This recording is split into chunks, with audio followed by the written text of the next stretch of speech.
It's a boat. We got all things rolling right now. Boat, helicopter, Car, people. trucks, cars, Yeah. people, birds. Yep. Alright. Rolling. Cool.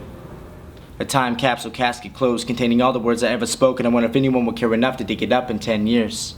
I feel like any young artist who's trying to do anything artistically, whether it be music or poetry or painting or anything else, you know, we often get this question of like, what are you going to do when you're 30?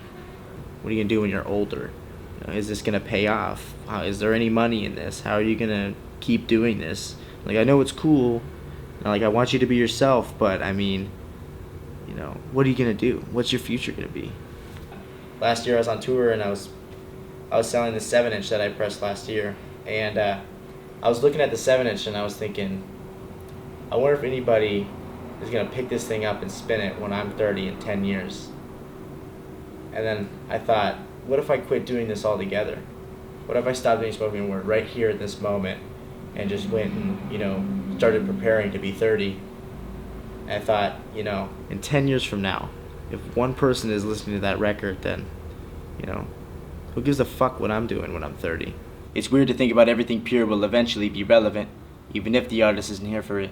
You can die as a failure but future figure because whatever current culture couldn't comprehend it. I feel like if, you know, the art scene has shown us anything, and the history of art is that a lot of times if people generate something that's pure and something that's super honest to them, and they get zero recognition while they're making it, that later on in the future, hopefully, you know, somebody will look at it and actually admire it for what it was. But unfortunately, this curse that we have makes it so that a lot of times we're not there to see that people appreciate it, you know, whether, you know, it happened after we die or whether it was generated in a project that's no longer together.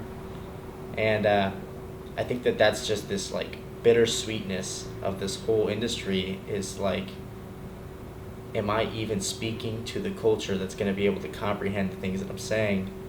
Or is it in the past, or will it be in the future?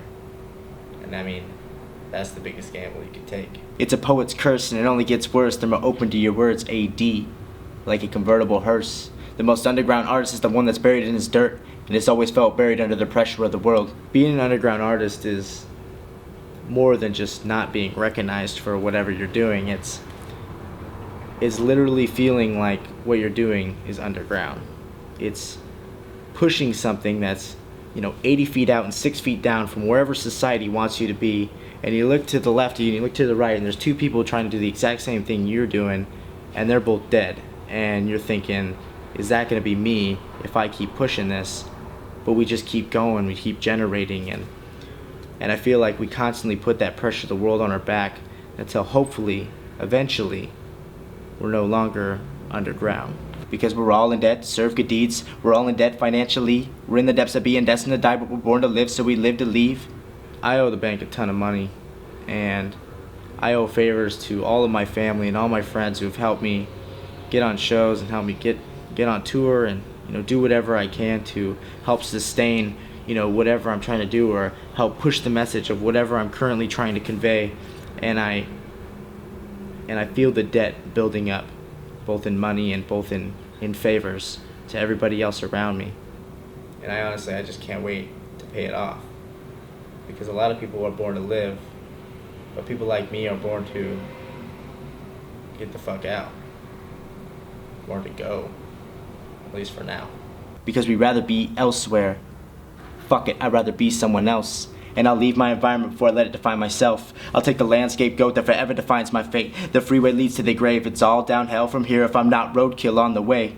Back in the day when I was first touring, I was told by a close friend of mine about, we were talking about just like the statistics of like what vessels you can die in more than others. We were talking about how human beings are already statistically higher for dying in a car. And how, you know, me and him, we'll go for 3 weeks and put 12,000 miles on the dash and, you know, come home, and we were reflecting on how, statistically speaking, we are higher rate of dying than already the fifth way of dying, or whatever it is, than everybody else. And so I think about how we're pushing something where the odds are already against us. And then now our odds of dying trying to do these things where the odds are against us are even smaller than that.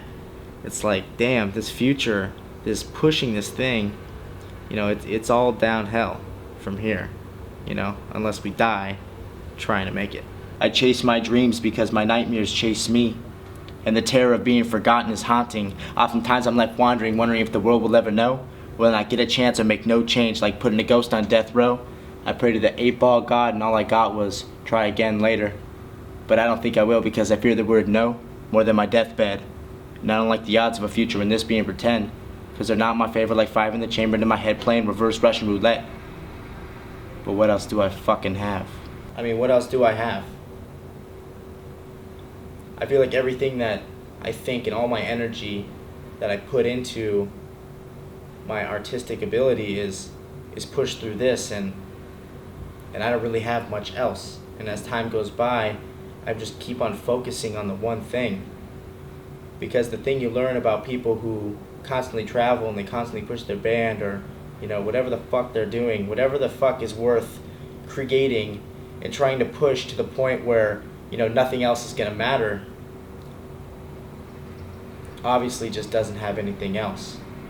And if you think about that in that retrospect, if you think about all the artists that you look up to or all the artists that are around and try to figure out which ones this is all that they have, then you start to think about art, and you start to think about creation. You start to think about how people spend their time a little bit differently. Because for me, currently, this is all I have, and this is all I want.